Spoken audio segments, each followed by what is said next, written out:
Boa noite, queridos irmãos. Como costumeiramente, a Casa Espírita Eulália Nogueira.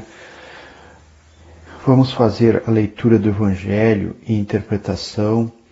Nós estamos na introdução do Evangelho segundo o Espiritismo, item 4, Sócrates e Platão, precursores da doutrina cristã e do Espiritismo.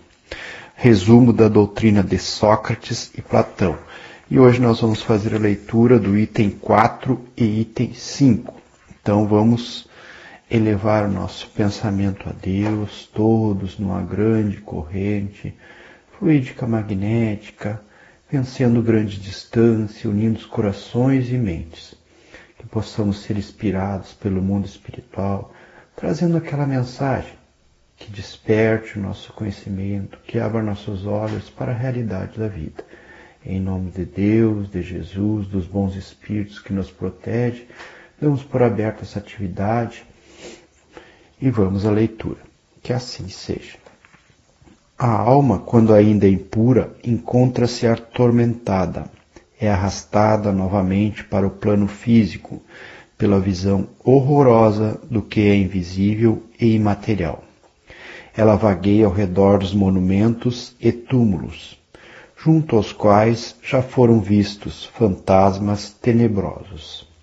Assim, devem ser as imagens das almas que deixaram o corpo sem estar inteiramente depuradas e que ainda mantêm algo de forma material, que permite que nossos olhos possam percebê-las. Não são as almas dos bons, mas sim dos maus que são obrigados a vagar errantes nesses lugares, onde sofre as penas de suas vidas passadas. Continua a vagar até que o desejo de possuir uma forma material as conduz a um outro corpo físico. Então, elas retomam os mesmos costumes que possuíam na vida anterior e que eram objeto de suas predileções. Não é apenas o princípio da reencarnação que está aqui claramente descrito, mas também o estado das almas, que se encontram ainda sob o domínio da matéria. O Espiritismo faz a mesma descrição quando evoca os espíritos desencarnados. Sócrates diz mais: a reencarnação em um corpo material é uma consequência da impureza da alma, porém, as almas purificadas estão livres dela. O Espiritismo também diz o mesmo, apenas acrescentando que a alma tomou boas resoluções na erraticidade, que é o intervalo entre uma encarnação e outra, e que adquiriu conhecimentos durante esse período. Trará ao renascer menos defeitos, mais virtudes e mais ideias intuitivas que não possuía em sua existência anterior. Assim, a cada nova existência, a alma vai progredindo intelectual e moralmente. O item 5. Após a morte, o gênio, entre parênteses, daimon, demônio, que é igual ao espírito protetor, que nos foi designado durante a vida, nos leva a um lugar onde se reúnem todos aqueles que devem ser conduzidos ao Hades, ou seja, ao inferno, para aí serem julgados. As almas, após terem permanecido no Hades o tempo necessário, voltam a essa vida por numerosos e longos períodos.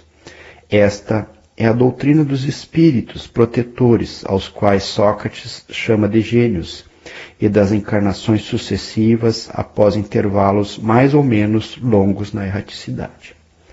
Bem, meus irmãos, como vimos, está muito bem clara essa explicação, né? Um paralelo entre a doutrina de Sócrates e Platão e o Espiritismo.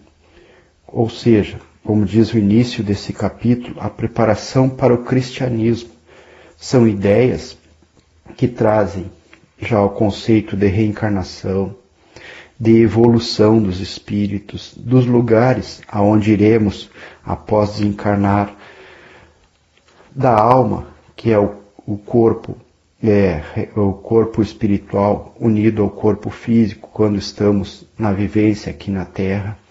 Então são conceitos que vinham alinhados já pelo mundo espiritual, demonstrando a grande sabedoria e a preparação do mundo espiritual para a vinda do cristianismo.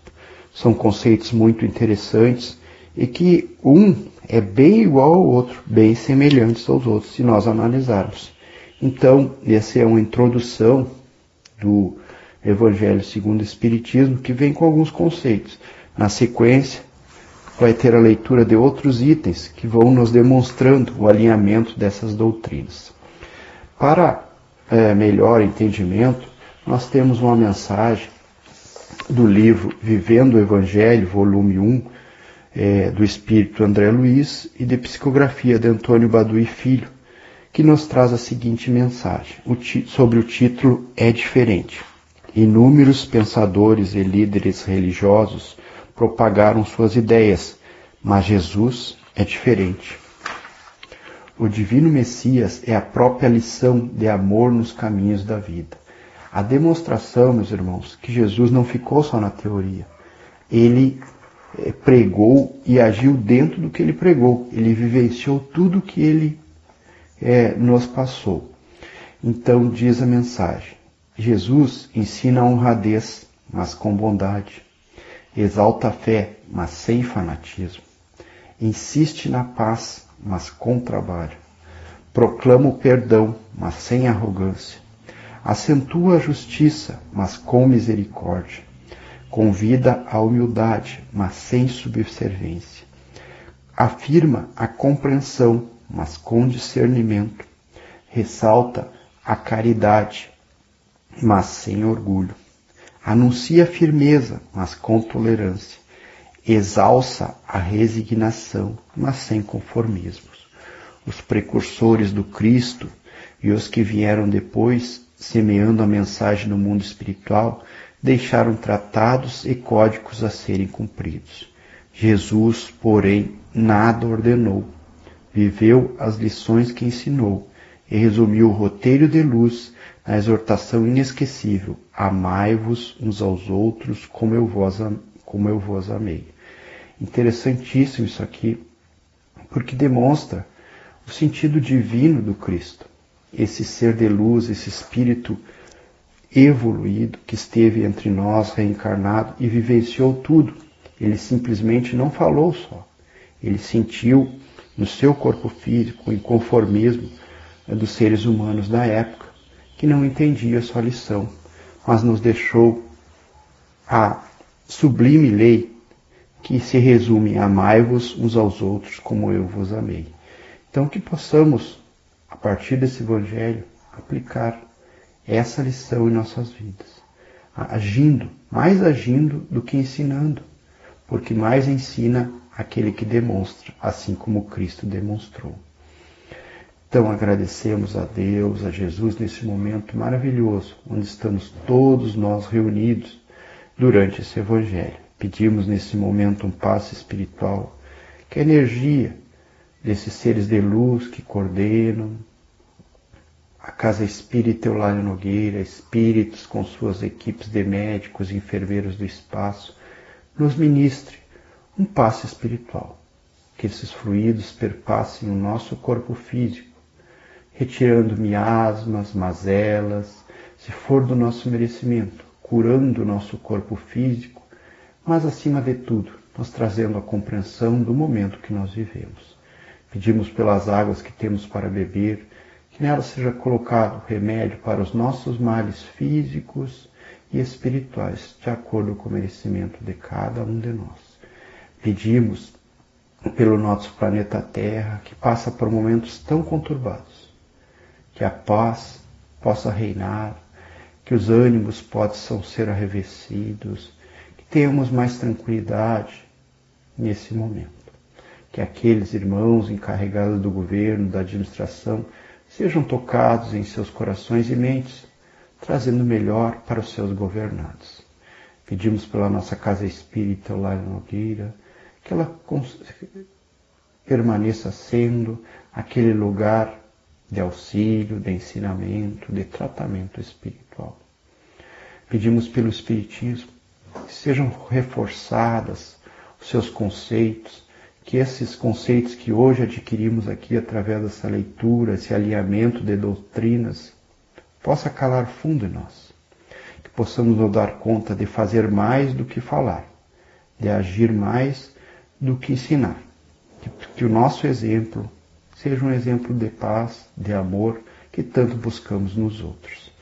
Nesse momento, que essa luz invada nossos lares, todos aqueles irmãos ligados por essa rede. Recebamos muita paz, harmonia, o equilíbrio, a luz do Cristo. Amigo Jesus, com esse pensamento em nossos corações, te agradecemos por mais esse momento. E em seu nome encerramos esse Evangelho. Que assim seja.